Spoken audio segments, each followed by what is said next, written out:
సింగరేణిలో పేరుకుపోయిన సమస్యలను యాజమాన్యం పరిష్కరించాలంటూ గనులపై వానలో కార్మికులు వినూత్న నిరసన చేపట్టారు. పెద్దపల్లి జిల్లా రామగుండం రీజియన్లో టీబీజీకేఎస్ నాయకులు వడ్డేపల్లి శంకర్ ఆధ్వర్యంలో కార్మికులు నల్ల బ్యాడ్జీలు ధరించి విధులకు హాజరయ్యారు. పెండింగ్ లో ఉన్న కార్మికుల సమస్యలను యాజమాన్యం వెంటనే పరిష్కరించాలని ఆయన డిమాండ్ చేశారు. వాస్తవ లాభాలు ప్రకటించాలి. 35% అంశం మీద 30 సంవత్సరాల నుంచి 40 సంవత్సరాల దాకా కారుణ్య నియామకాలు ఎవరైతే ఉన్నారో వాళ్ళ జై తెలంగాణ కేసీఆర్ గారి నాయకత్వం, కేసీఆర్ నాయకత్వం, కార్మికుల ఐక్యత, తెలంగాణ బొగ్గని కార్మిక సంఘం, తెలంగాణ బొగ్గని కార్మిక సంఘం వాస్తవ లాభాలను వెంటనే, వాస్తవ లాభాలను వెంటనే, మెడికల్ బోర్డు 3 సార్లు వెంటనే నిర్వహించాలి, మెడికల్ బోర్డు వెంటనే 50 మందిని మళ్ళీ పిలవాలి, మళ్ళీ పిలవాలి, ఇవ్వాలని చెప్పేసి మిగిలిన సమస్యలన్నింటినీ కూడా పరిష్కరించాలని చెప్పేసి అందరూ కూడా సహకరించండి.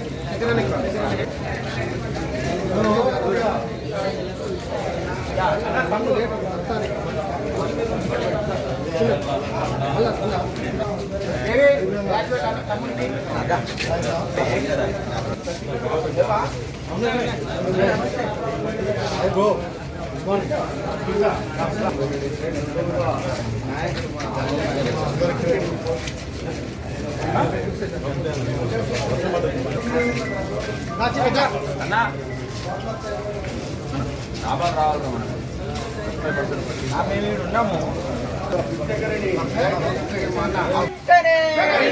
తెలంగాణ బొగ్గు గని కార్మిక సంఘం లాభాల వాటను వెంటనే, మెడికల్ బోర్డును వెంటనే, మెడికల్ బోర్డును వెంటనే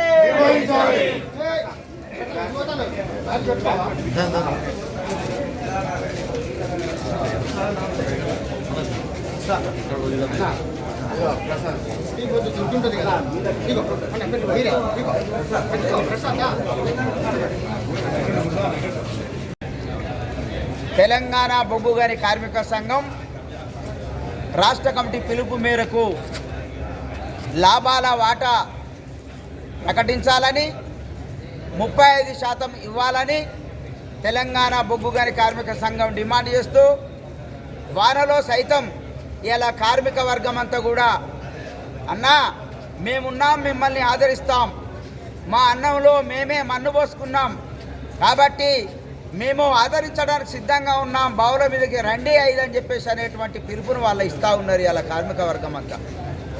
మా బాధలు 1 కాదు 2 కాదు. ఇలా మెడికల్కు సంబంధించినటువంటి బోర్డు నిర్వహించడం లేదు. ఆ బోర్డు ఏదైతే ఉన్నదో గతంలో మీరు టీబీజీ కేసుగా ఉన్నప్పుడు 3 నిర్వహించడం జరిగింది. ఆ 3లో 1 కాదు, అసలు ఇన్ని నెలల నుంచి బోర్డే లేదనేటువంటి దుస్థితి ఏర్పడ్డది. ఆ బోర్డు పెడితే 55 మందిలో ఒక 5గురిని మాత్రమే ఒక ఇన్వాల్యుయేషన్ చేస్తూ 50 మందికి ఇవ్వకుండా కూడా వాళ్ళని నష్టం చేసినటువంటి పరిస్థితి.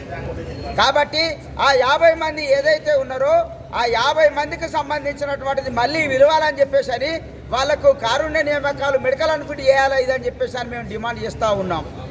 అట్లాగే నెలలో 3 బోర్డులు నిర్వహించాలి ఇదని చెప్పేసి అని కార్మిక వర్గానికి నష్టం జరగకుండా చూడాలి ఇదని చెప్పేసి అనేటువంటి డిమాండ్ కూడా మేము అమలు చేయాలని చెప్పేసి అని డిమాండ్ చేస్తూ ఉన్నాం. ప్రైవేటీకరణకు సంబంధించినటువంటి దాంట్లో ఇవాళ మేనేజ్మెంట్ కానీ, ఇలా కాంగ్రెస్ పార్టీ కానీ, ఏఐటీసీ కానీ వీళ్ళందరూ కూడా ఏమి కూడా చప్పుడు చేయకుండా ఉన్నటువంటి పరిస్థితి. ఒకవైపు పావులు కదుపుతూ ఉన్నది. కాబట్టి మీరందరూ కూడా ఇలా ఈ ప్రైవేటీకరణను కార్మిక వర్గం అంతా వ్యతిరేకించాలి ఇదని చెప్పేసి అని కూడా మేము డిమాండ్ చేస్తూ ఉన్నాం. మా బొగ్గు బ్లాకులు మాకు ఇవ్వాలి ఇదని చెప్పేసి అని కూడా మేము డిమాండ్ చేస్తూ ఉన్నాం. అట్లాగే ఇలా కార్మిక వర్గానికి మెరుగైన వైద్య సౌకర్యం ఇవ్వాలని, మారుపేర్లతో విజిలెన్స్లో ఉన్నటువంటి వాళ్ళందరినీ కేసు సమస్యలు పరిష్కరించి వాళ్ళందరికీ ఉద్యోగాలు ఇవ్వాలి ఇదని చెప్పేసి డిమాండ్ చేస్తూ తెలంగాణ బొగ్గు గని కార్మిక సంఘం